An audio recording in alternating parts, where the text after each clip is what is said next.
Assalamualaikum warahmatullahi wabarakatuh. Perkenalkan, nama saya Meisya Gunawan, asal sekolah SMA Negeri 1 Tanjung dari kelas 10 MIPA 2. Saya merupakan salah satu murid yang diajarkan oleh Bu Guru Astitika. Jadi, dengan adanya keyakinan kelas ini, kami menjadi membiasakan diri terhadap budaya positif ini sebagai suatu pola pembiasaan yang mewarnai setiap tingkah laku dan tutur kata kami dengan penuh kesadaran tinggi, sehingga kami dengan mudah akan bisa mewujudkan visi impian sekolah, yaitu dengan menjadikan atau menumbuhkan murid-murid sebagai para pemimpin bangsa di masa depan. Terima kasih. Wassalamualaikum warahmatullahi wabarakatuh.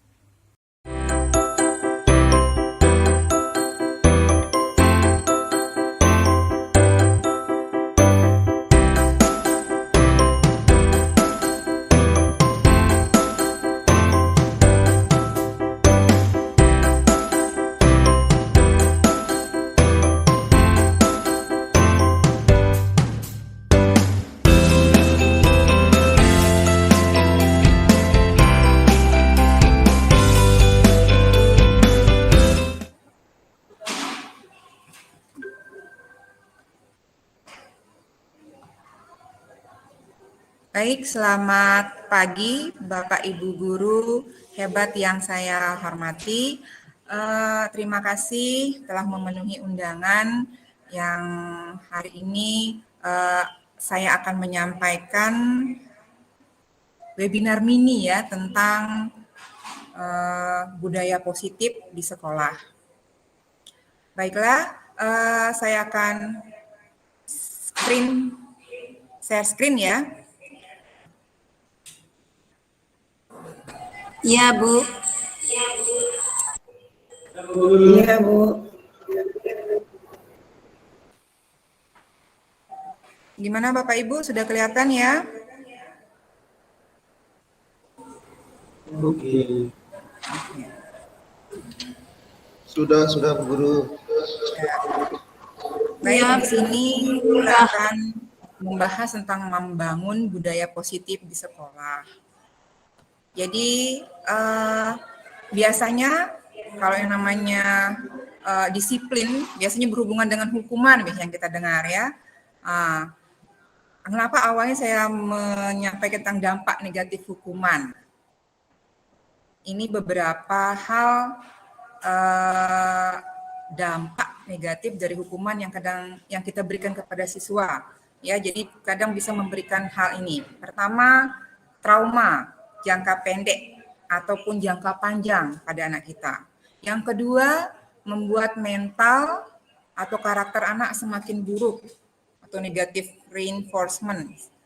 Kemudian tidak percaya diri. Bisa juga terjadi putus sekolah. Kemudian juga ini bunuh diri, ya. Jadi ini merupakan dampak negatif dari hukuman yang diberikan oleh guru kepada siswa. Tapi itu beberapa ya, tidak semua. Nah, dari hal ini kita ingin mengubah pandangan kita terlebih dahulu, paradigma kita sebagai seorang guru.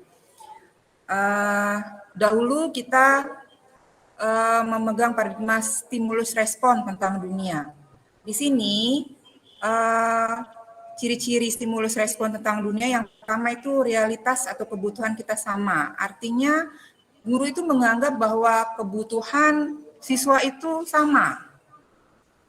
Ya, jadi sama persis tidak ada bedanya.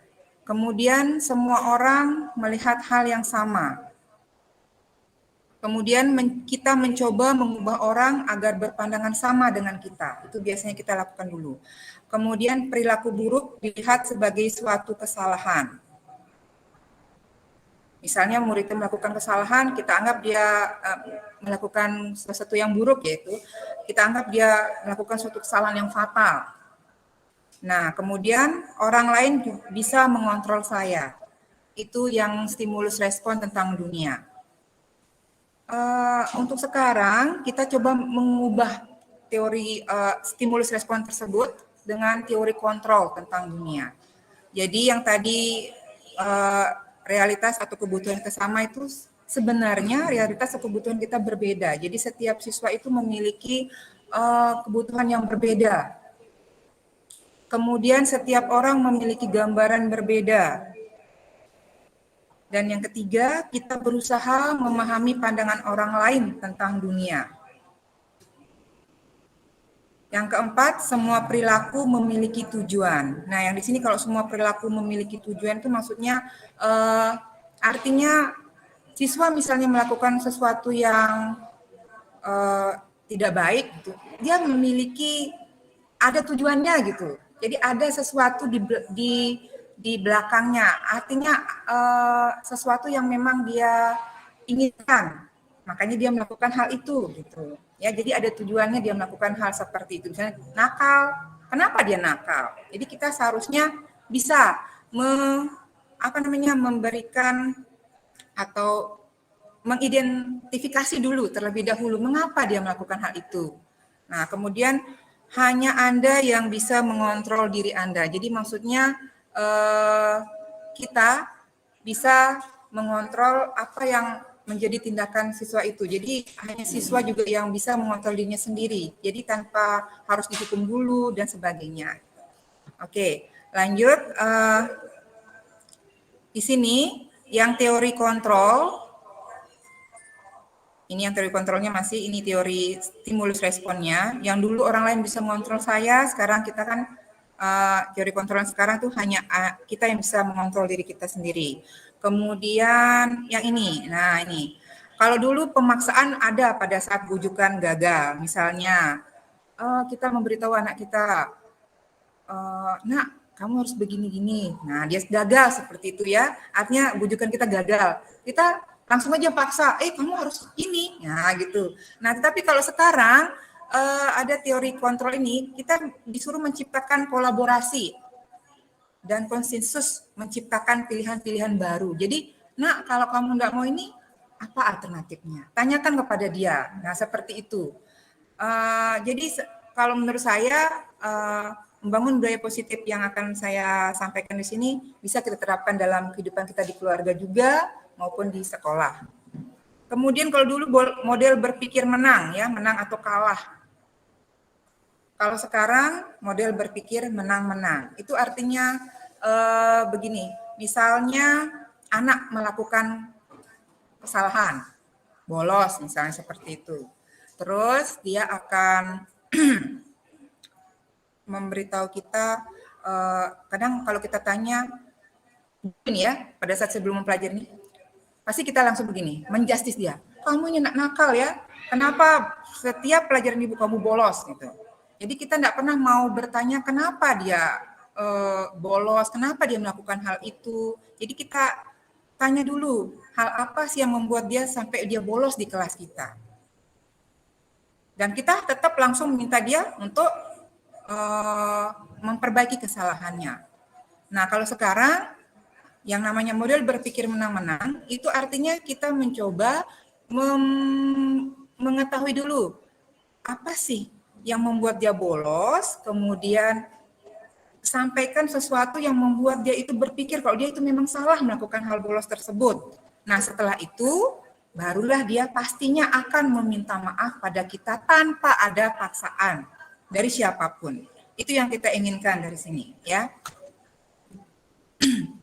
Nah, berbicara tentang disiplin positif, pastinya ini adalah sebuah pendekatan yang dirancang untuk mengembangkan murid menjadi pribadi dan anggota dari komunitas yang bertanggung jawab, penuh hormat dan kritis. Disiplin positif mengajarkan keterampilan sosial dan kehidupan yang penting dengan cara yang sangat menghormati dan membesarkan hati, tidak hanya bagi murid tetapi juga bagi orang dewasa. Jadi nanti kita di sini berusaha membentuk disiplin positif, yang artinya disiplin itu tidak hanya dalam pikiran kita berarti sebuah hukuman gitu. Kalau dia tidak melaksanakan harus dihukum gitu. Jadi bagaimana caranya kita membudayakan anak-anak itu bisa disiplin tanpa dia harus takut dengan yang namanya hukuman seperti itu. Ya, terus, nah di sini ada 3 motivasi perilaku manusia dari Dian Gosen. Jadi yang pertama itu untuk menghindari ketidaknyamanan atau hukuman. Nah biasanya kan orang anak-anak ini biasanya dia mau berlaku positif biasanya untuk menghindari ketidaknyamanan atau hukuman kan. Misalnya mau rajin masuk atau mau tidak terlambat datang ke sekolah apa? Ya untuk menghindari yang namanya hukuman agar tidak dihukum oleh bapak ibu gurunya. Yang kedua, untuk mendapatkan imbalan atau penghargaan dari orang lain. Misalnya pujian gitu. Oh, kalian bagus lah gitu, pintar, jadi tidak rajin, dan seperti itu pujiannya.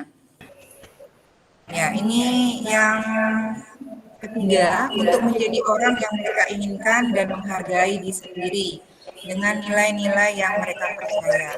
Jadi, selain tadi dari mendapatkan imbalan atau penghargaan dari orang lain, kemudian untuk ada yang ketiga, salah satu motivasinya yang lain yaitu menjadi orang yang mereka inginkan dan menghargai diri sendiri dengan nilai-nilai yang mereka percaya. Nah, dari ketiga ini sebenarnya yang kita inginkan kan mereka melakukan disiplin itu adalah yang nomor 3 ini kan sebenarnya. Jadi nomor 1 dan 2 kita harapkan kita bisa hindari gitu. Jadi anak-anak itu melakukannya bukan hanya untuk mendapatkan pujian ataupun untuk menghindari hukuman, tetapi dia bisa menjadi orang yang menghargai dirinya sendiri dengan nilai-nilai yang mereka percaya. Ya, jadi kedisiplinan itu pentinglah untuk mereka sendiri. Jadi mereka tahu tentang hal itu gitu. Nah, oleh karena itu kita perlu di dalam kelas sebelum kita mengajar, ya, pentingnya kita membuat kesepakatan kelas atau keyakinan kelas. Ya, ini keyakinan kelas. Kenapa sih keyakinan kelas? Bukan bukan peraturan kelas atau sebagainya.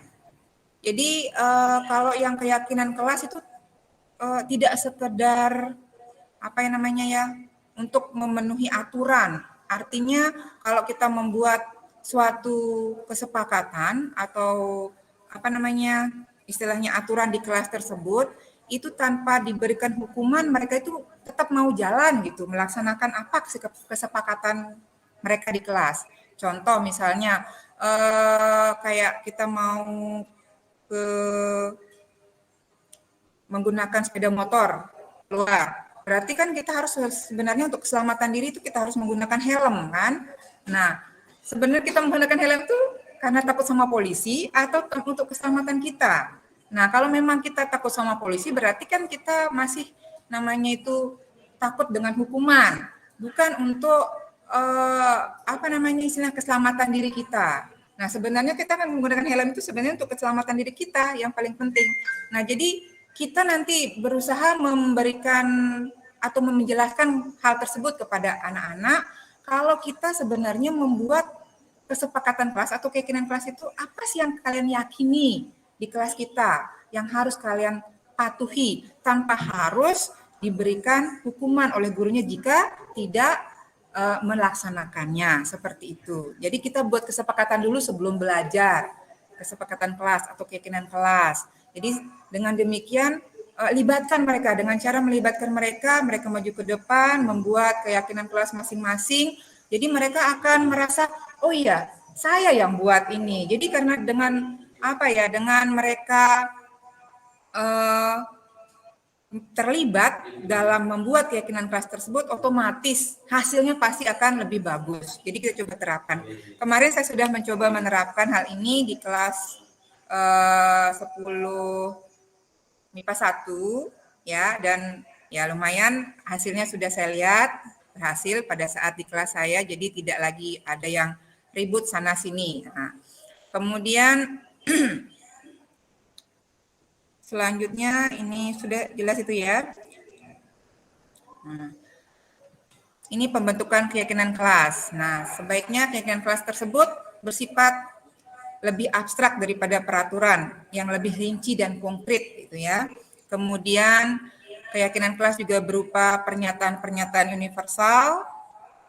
Pernyataan keyakinan kelas juga senantiasa dibuat dalam bentuk positif, menghindari kata jangan, dilarang, tidak boleh ya. Nah, kemudian keyakinan kelas juga hendaknya tidak terlalu banyak sehingga mudah diingat dan dipahami oleh semua warga kelas. Selain itu, keyakinan kelas juga sebaiknya diterapkan, ya langsung diterapkan di lingkungan tersebut. Misalnya kita ngajar di 10 MIPA 1, ya kita coba terapkan di sana langsung. Kemudian semua warga kelas hendaknya ikut berkontribusi dalam pembuatan keyakinan kelas lewat kegiatan curah pendapat. Jadi ada 1 jam lah mungkin kita mencoba membuat keyakinan kelas ini, untuk membentuk keyakinan kelas ini bersama-sama dengan anak-anak kita. Kemudian bersedia meninjau kembali keyakinan kelas dari waktu ke waktu. Jadi keyakinan kelas itu bukan hanya untuk dipajang saja, tetapi pada saat mereka melakukan misalnya sebuah tindakan yang kita anggap tidak baik, nah jadi kita ingatkan keyakinan kelas yang sudah kita buat itu pada mereka, agar mereka tahu apa sih kesalahan mereka yang sudah mereka lakukan dan dapat memperbaikinya. Baik, saya lanjut. Ya, ini kelihatan ya gambarnya ya. Oke. Ini adalah kebutuhan dasar manusia. Setiap manusia pasti memiliki kebutuhan dasar ini. Yang pertama, belonging, cinta, ya, kasih sayang. Jadi pasti seseorang itu butuh cinta, kasih sayang, perhatian dari orang lain. Kemudian kekuatan, kekuasaan, ya. Jadi kalau kita, kenapa dijelaskan ini pentingnya untuk anak-anak kita. Jadi apabila anak kita itu melakukan suatu kesalahan, itu biasanya dia ingin memenuhi 5 kebutuhan dasar ini. Ada dari 5 kebutuhan dasar ini yang belum mereka penuhi, artinya belum terpenuhi oleh kita. Jadi itu yang mereka inginkan kadang, ya. Jadi itu yang kita gali. Kita akan tahu dari sana, oh ini si A bolos, ternyata dia ingin ini, salah satu dari ini. Nah, jadi di sini ada yang menginginkan kasih sayang dari kita, ada yang menginginkan kekuasaan, kemudian ini fun, ini kesenangan, kemudian ini adalah kebebasan, ya. Kemudian yang survival ini artinya kebutuhan dasar yang paling ada dalam diri kita, yaitu bertahan hidup. Untuk bertahan hidup pasti ada kan ya, manusia bertahan hidup dengan cara makan, minum, kemudian apalagi yang kegiatan lainnya yang dapat membuat mereka bertahan hidup. Nah, dari sini kita mencoba menggali apa sih kebutuhan anak-anak yang belum terpenuhi. Ya, di sini ada 5 posisi kontrol seorang guru. Jadi seorang guru di sekolah biasanya melakukan kelima ini ya. Kalau dulu saya sebelum mengikuti kegiatan ini, saya itu pasti seringnya ini. Kalau penghukum itu saya jarang menghukum anak, tapi yang ini paling sering. Membuat orang merasa bersalah. Kadang kalimat saya itu membuat dia merasa bersalah, itu paling sering itu yang saya lakukan. Nah, setelah saya mengikuti kegiatan ini, saya tahu kalau ternyata kita itu idealnya di sini, Bapak Ibu. Sebagai manajer, seorang guru itu harusnya, sebaiknya, idealnya itu sebagai manajer. Apa itu manajer? Sebentar dulu ya, kita bahas dulu satu-satu. Kalau penghukum, itu biasanya seorang guru itu tidak bertanya dulu mengapa anak itu melakukan kesalahan. Biasanya langsung saja begitu. Ini kamu hukumannya ini, nah karena dia tahu salah itu. Nah, terus kalau membuat orang merasa bersalah itu biasanya dilihat dari kalimatnya. kalimat guru itu berbicara kepada anak tersebut. Misalnya begini,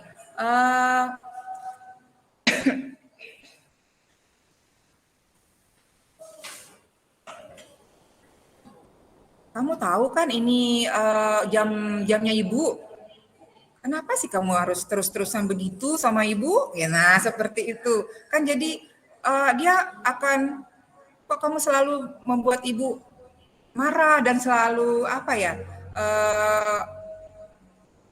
di kelas itu selalu saja yang kamu saja yang buat masalah. Nah, seperti itu kan kayak membuat dia merasa bersalah. Nah, seperti itu. Itu kadang kita seperti itu biasanya. Kemudian sebagai teman ini sebenarnya bagus, cuman dia punya dampak juga, efek juga. Misalnya begini, seorang teman, artinya kita membuat anak itu merasakan kalau kita itu sebagai temannya. Contoh, misalnya saya sering beritahu anak-anak, ya kamu memang salah. Coba nanti kalau ini yang kamu harus lakukan begini. Nah, dia nyaman dengan apa yang kita berikan, nyaman. Jadi dia menganggap, berarti yang menganggap saya, Bu Guru itu menganggap saya itu temannya, gitu. Jadi setiap dia punya masalah, dia akan lebih nyaman curhatnya sama kita. Tapi efek sampingnya itu dia hanya apa istilahnya, jadi pilih kasih terhadap guru. Jadi yang mana dia anggap teman, yang mau mengajak dia, membela dia, bukan membela dia, artinya mau mendengarkan dia, itu saja yang dia cari. Jadi guru yang lain tidak, gitu. Itu efeknya kalau kita memposisikan diri kita sebagai temannya. Nah, terus kalau sebagai pemantau, ya seperti ini, misalnya mereka membuat kesalahan. Jadi kita memberitahu mereka, nah kamu kan tidak menggunakan sepatu yang sesuai dengan peraturan sekolah. Kamu tahu kan apa sanksinya? Nah seperti itu. Itu kalimat seorang pemantau. Langsung dia. Jadi tanpa bertanya dulu, tapi dia langsung memberitahu ini apa kesalahanmu dan ini sanksinya. Jadi dikasih tahu langsung ke apa kesalahannya anak itu dan bagaimana sanksinya kalau dia melakukan hal itu. Kemudian kalau manajer ini artinya kita itu memposisikan diri kita itu seperti apa ya, seorang yang bisa menggali apa sih sebenarnya yang dia butuhkan anak itu dari 5 kebutuhan dasar itu yang belum terpenuhi. Jadi kita ajak ngobrol, kita gali bagaimana kalimat kita itu agar dia mau mengatakan pada kita mengapa dia melakukan kesalahan tersebut. Kita memberitahu dia, istilahnya membuat dia bercermin tahu kalau dia itu salah. Dan nantinya dia juga akan bisa meminta maaf atau mengakui kesalahannya. Seperti itu. Nah, ini contoh posisi manajer. Ini kalimat-kalimatnya ya yang pernah kita kami diajarkan. Jadi di sini nada suara tulus, bahasa tubuh tidak kaku, kemudian mendekat ke murid. Ini contohnya ini ya, Pak gurunya nama muridnya Adi. Adi, apakah kamu mengetahui jam berapa sekolah dimulai? Adi menjawab, tahu Pak, jam 7. Nah, terus kemudian gurunya menjawab lagi, jadi kamu terlambat. Kira-kira bagaimana kamu akan memperbaiki masalah ini? Nah, jadi guru di sini tidak menjustis kalau si Adi itu salah gitu. Jadi guru itu hanya memberikan kalimat seperti ini, jadi ketahuan Adi itu merasa tahu kalau dirinya salah. Dan guru ini ingin agar dengan kalimatnya sendiri Adi itu bisa memperbaiki kesalahannya. Kemudian Adi menjawab, saya bisa menanyakan teman saya, Pak, untuk mengajar tugas yang tertinggal. Terus gurunya menjawab, baik, itu bisa dilakukan. Apakah besok akan ada masalah untuk kamu agar bisa hadir tepat waktu ke sekolah? Kemudian Adi menjawab, tidak Pak, saya bisa hadir tepat waktu. Nah, gurunya menjawab, baik, saya hargai usahamu untuk memperbaiki diri. Nah, jika guru seperti itu, bagaimana perasaan murid diperlakukan seperti itu? Pastinya akan senang dan dia merasa sangat dihargai oleh gurunya. Jadi dia akan berusaha tidak melakukan kesalahan lagi. Seperti itu.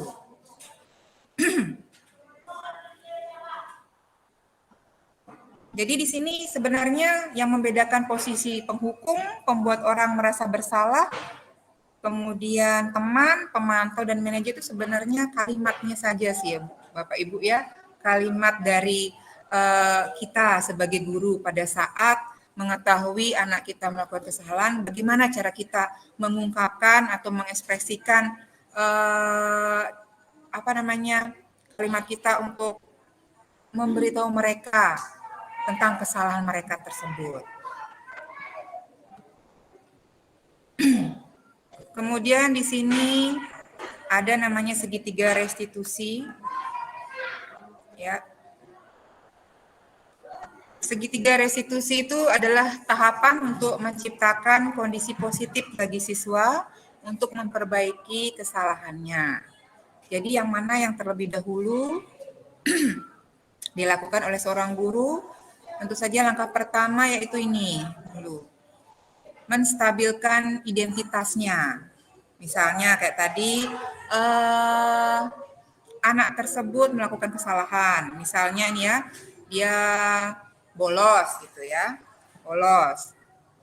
Jadi kita menstabilkan identitasnya dengan cara nah, Ibu tahu kemarin kamu pasti tidak ikut jam pelajarannya Ibu atau bolos.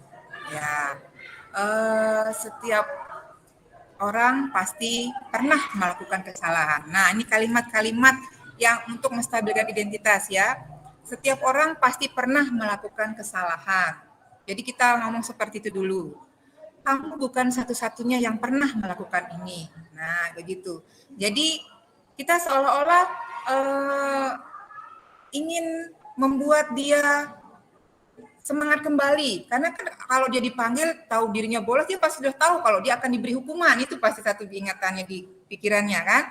Nah, tapi dengan kita melakukan ini, kita menstabilkan identitasnya, artinya kita berusaha janganlah dulu ingat kesalahannya, ya kesalahan yang dilakukan, tapi dengan kesalahan yang dilakukan itu kita ingin dia apa ya istilahnya emosinya biar stabil dulu. Oh iya, saya memang pernah. Bu guru saya juga pernah katanya melakukan kesalahan. Jadi semua orang tuh pernah melakukan kesalahan. Dan kalau orang punya kesalahan bagaimana? Nah, barulah kita ini melakukan yang tahap kedua. Kalau sudah kita melakukan tahap pertama, menstabilitaskan identitasnya, kita langsung ke tahap kedua, itu validasi tindakan yang salah. Di sini kita menggali, kira-kira dia kenapa sih anak kita ini? Apakah memang ada salah satu dari 5 kebutuhan dasar manusia itu yang belum kita penuhi? Ya, di sini kita bertanya. Ini contohnya, kamu tentu punya alasan mengapa melakukan hal itu. Nah, dari sana pasti dia akan bercerita, ya, bercerita mengapa dia melakukan kesalahan itu. Kemudian atau pertanyaan lain, adakah cara yang lebih efektif untuk mendapatkan apa yang kamu butuhkan? Nah, misalnya ini adalah kenapa kita dengan cara ini, apakah ada cara yang lebih efektif untuk mendapatkan apa yang kamu butuhkan? Contoh tadi misalnya alasannya karena saya ingin bersenang-senang, Bu. Saya tidak ingin belajar ke saya pulang tidak ikut pelajaran ini bukan hanya ingin senang-senang. Nah, berarti kan itu ada kebutuhan kesenangan yang kurang yang kita berikan. Berarti kita tahu, oh anak ini ternyata faktor kesenangan yang belum terpenuhi dari dirinya. Nah, setelah itu baru kita ini menanyakan keyakinan kelas yang sudah kita buat, yang sudah kita sepakati bersama dengan anak tersebut. Jadi kita menanyakan, Ibu tahu cara kalian kamu itu begini gitu. Yang kalian butuhkan ini. Nah, tapi apakah sesuai dengan keyakinan kelas yang sudah kita sepakati seperti itu kan? Jadi mereka akan sadar sendiri, oh ternyata perbuatan saya atau tindakan saya tidak sesuai dengan keyakinan kelas yang sudah saya buat bersama teman-teman. Nah, seperti itu. Jadi diharapkan dengan ini segitiga restitusi yang kita lakukan di sekolah, kita bisa membangun budaya positif di sekolah. Jadi semua anak akan melakukan disiplin positif yang ingin kita ciptakan itu tanpa dia harus takut dengan hukuman dan tanpa ingin harus dipuji. Nah, seperti itu. Tapi sebenarnya itu juga bagus sih. Dia buang sampah sedikit pun, misalnya buang sampah ke tong sampah, kita lihat, ya sebenarnya kita harus berikan pujian juga, apresiasi dia dengan pujian, oh wah bagus, Andi sudah membuang sampah pada tempatnya. Itu sudah pujian juga namanya. Jadi imbalan itu bukan harus imbalan yang bagaimana ya, tapi sedikit pujian juga bagus. Kemudian contoh penerapan budaya positif bisa ini ya, membuat kesepakatan kelas tadi atau keyakinan kelas, melaksanakan 3S, senyum, salam, sapa, dan melaksanakan Sabtu budaya yang sudah kita laksanakan sehari-hari ini juga sudah penerapan budaya positif. Nah, mungkin selain itu juga imtak ya, saya lupa ngasih tahu di sini, imtak yang kita lakukan setiap hari Jumat juga termasuk budaya positif di sekolah. Oke, terima kasih. Itu mungkin dari saya penjelasannya. Kita nanti lanjut ke diskusi, sharing pendapat. Ya, saya stop dulu. Atau, ya, nah ini. Baik Bapak Ibu, dari penjelasan saya tadi, mungkin ada Bapak Ibu yang bertanya atau memberikan sharing juga, pengalaman juga, karena kita di sini sama-sama belajar, bukan saya menggurui gitu ya. Jadi di sini saya hanya sharing ilmu yang saya dapatkan. Jadi silahkan kalau ada saya persilahkan. Terima kasih. Silakan diangkat tangan aja ya.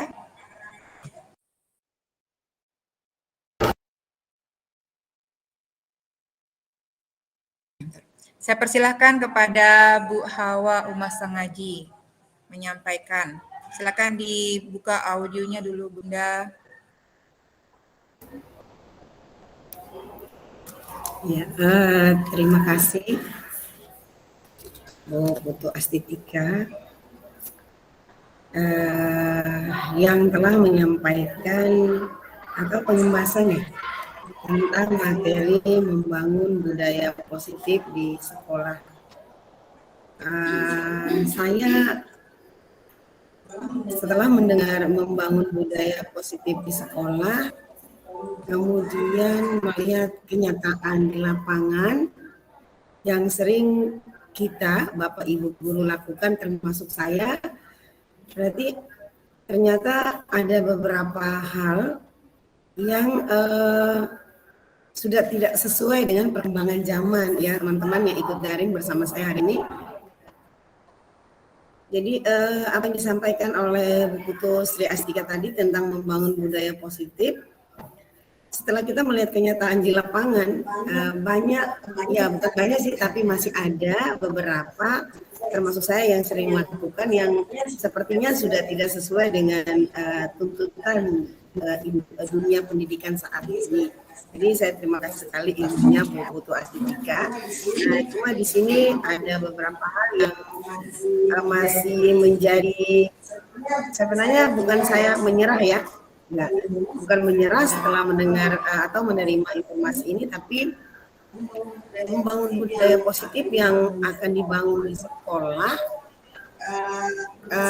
Pendapat saya begini, Bu Puastika, jika ini dilakukan mulai dari kelas yang paling bawah atau anak PAUD misalnya, ya, dan akan berulang-ulang ketika anak itu di sekolah dasar sampai ke sekolah menengah pertama, karena kami yang ikut daring dengan Bu Puastika ini kan di sekolah menengah atas ya, di SMA. Jadi kami istilahnya mendapat produk sedikit dari warisan yang dari kelas-kelas bawah tadi.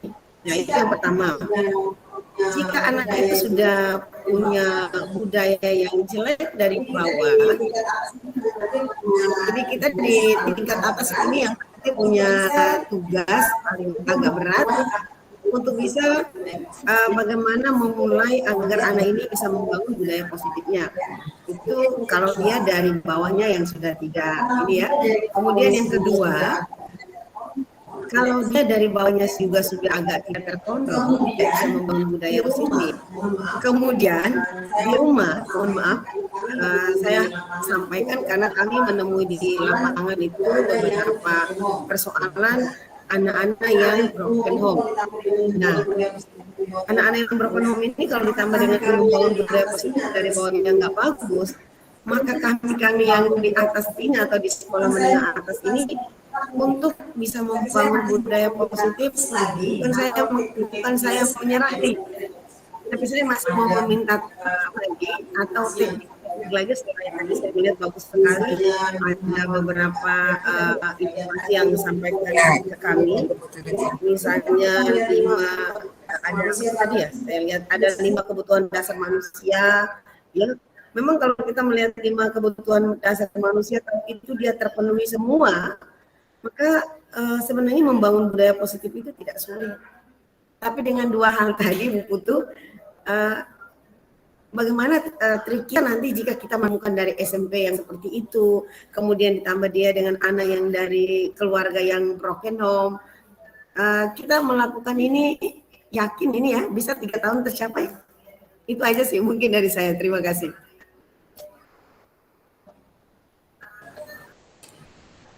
Baik, terima kasih atas komentarnya Ibu. Bagus sekali tadi pertanyaannya Ibu. Jadi kita ini sudah di sekolah menengah atas ya, paling anggaplah sudah remaja ya siswa-siswanya, dan masa pubertasnya juga di sini.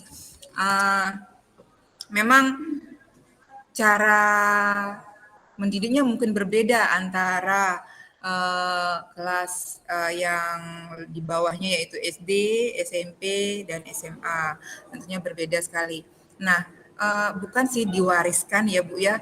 Kadang seseorang itu kan bisa berubah ya, bisa berubah dari kapan gitu ya, kita tidak tahu, itu bisa saja dia berubah pada saat itu juga atau besoknya atau kapanpun.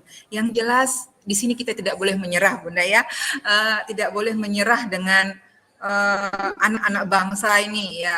Kita harus berusaha bagaimana memberikan yang terbaik untuk mereka.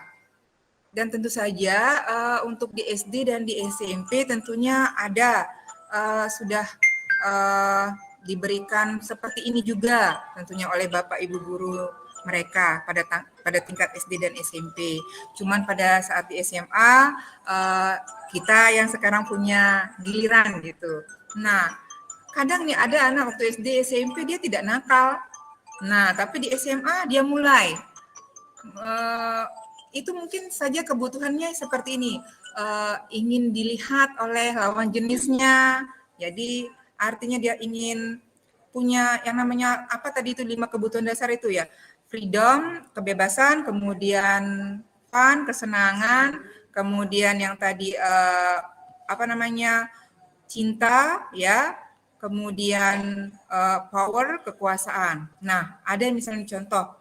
Misalnya tadi ada anak cowok-cowok lagi di sekolah lagi main basket misalnya. Kemudian awalnya mereka biasa saja.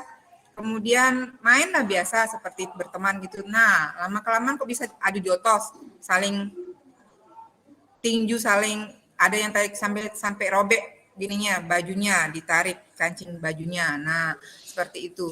Jadi ini kan apa sih sebenarnya yang terjadi?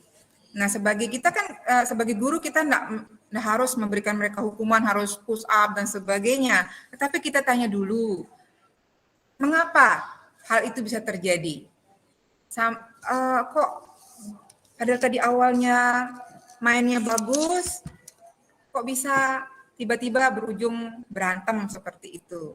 Nah, ini saya dapat apa namanya istilahnya di materi kami itu ada ini kami disuruh menganalisis gitu ya, kenapa ini terjadi.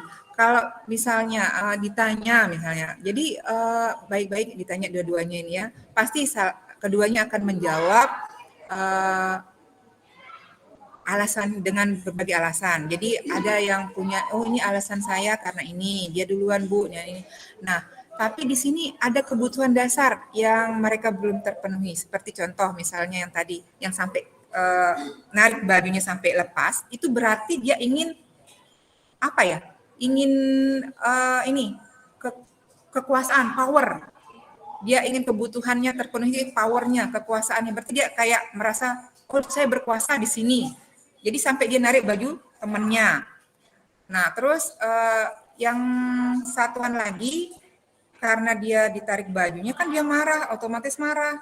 Kenapa marah? Karena dia, ini kan, nanti saya pasti dimarah sama ibu saya, Bu.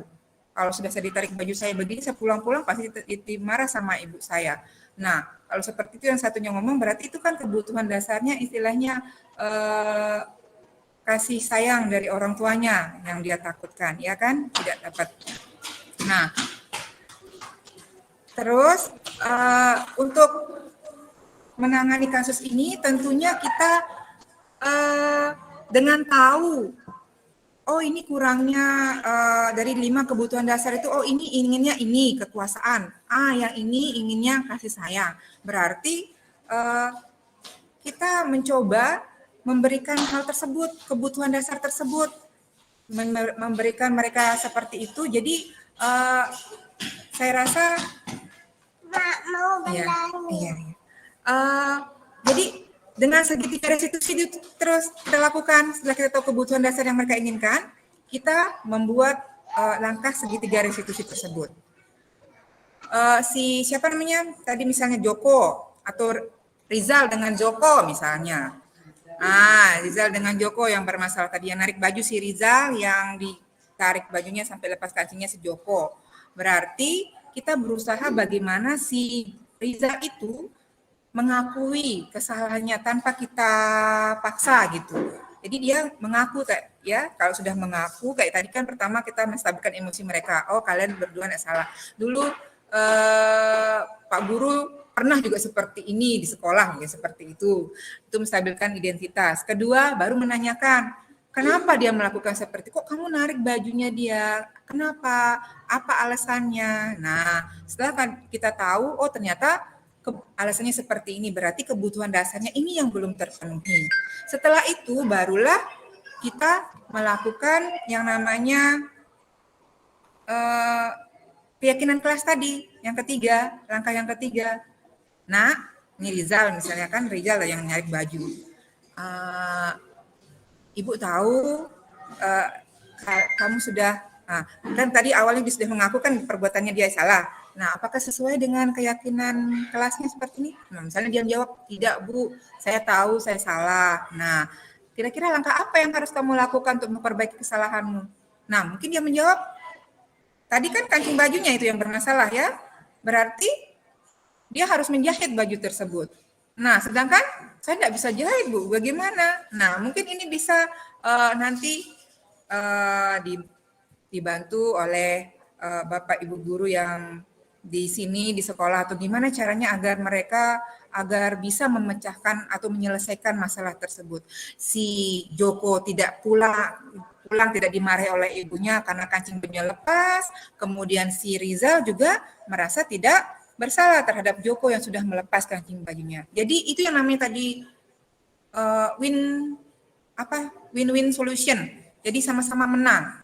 Si Joko sudah kancing bajunya bagus lagi dan sudah saling minta maaf dengan si Rizal. Kemudian Rizal juga begitu. Rizal sudah meminta maaf pada si Joko dan dia sudah memberikan solusi dengan cara menjahitkan kancing bajunya si Joko tadi. Jadi impas, sama-sama menang.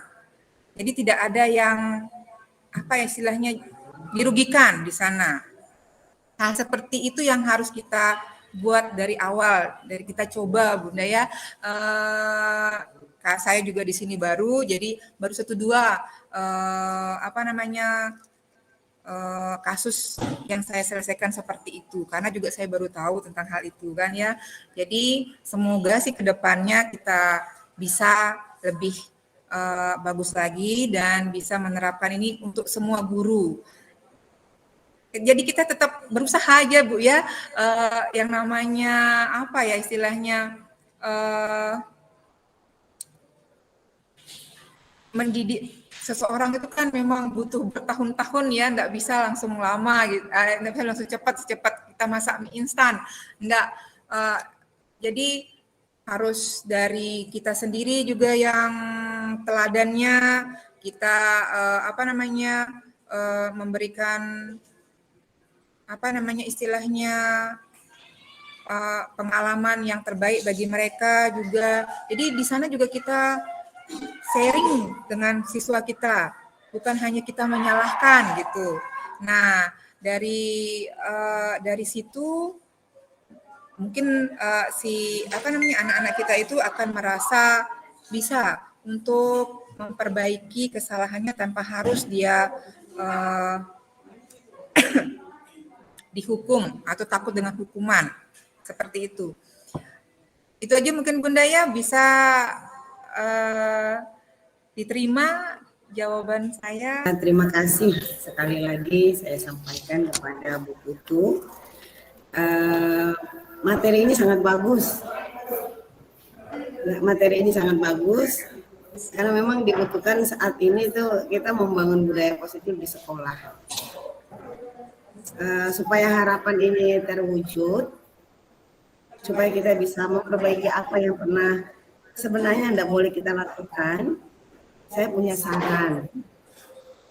Yang pertama untuk membuat keyakinan kelas ya. Ini saya tadi baca-baca, wah dia berbeda nih kalau di sekolah ini kan namanya peraturan akademik ya untuk siswa. Yang tadi yang mana yang lama tuh ada kalau misalnya anak tuh berkelahi sanksinya 12. Dan sanksi itu nanti akan diakumulasi sampai anak itu akan dapat sanksi paling berat.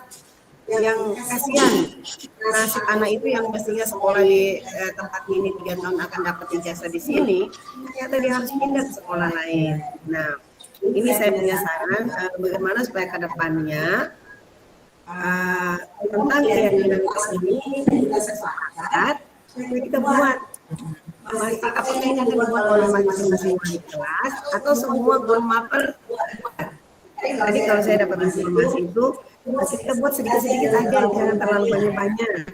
Nah, supaya gampang dipahami dan gampang diimplementasikan atau dilakukan oleh siswa. Nah, saran saya supaya secepatnya kita buat keyakinan kelas di sekolah kita di SMA Negeri 1 Tanjung, supaya apa yang diharapkan dari membangun budaya positif di sekolah ini bisa dilakukan. Itu saja sih. Terima kasih. Assalamualaikum warahmatullahi wabarakatuh. Baik, terima kasih Ibu Hawa Masangaji atas sarannya yang diberikan. Ya, sebenarnya harusnya dibuat oleh masing-masing guru mata pelajaran keyakinan kelas ini. Jadi setiap masuk sebelum mulai pelajaran kita membuat keyakinan kelas dulu. Setelah itu barulah kita mulai belajar. Seharusnya seperti itu. Nah, apabila semua guru setelah melaksanakan itu kan otomatis semua kelas jadinya memiliki keyakinan kelasnya masing-masing. Nah, seperti itu. Jadi kita mulai dari kita dulu Bu ya. Itu baru kita nanti teman-teman kita yang lainnya. Semoga sih ini juga saya berharap kegiatan ini atau program ini bagus sekali untuk sekolah kita. Jadi bisa terlaksana lah di sekolah kita ini agar kita bisa membentuk anak-anak yang sesuai dengan tujuan dari pendidikan Indonesia, yaitu bisa membangun karakternya selain pintar, tetapi juga bisa karakternya juga bagus. Jadi sesuai dengan nilai-nilai Pancasila yang ada. Jadi itu aja mungkin dari saya. Terima kasih atas saran, komentar, dan juga pertanyaannya Bapak Ibu Guru. Semoga apa yang disampaikan tadi bermanfaat bagi kita semua dan bisa kita terapkan di dalam kelas. Semangat Bapak Ibu Guru hebat ya. Selamat pagi. Selamat pagi.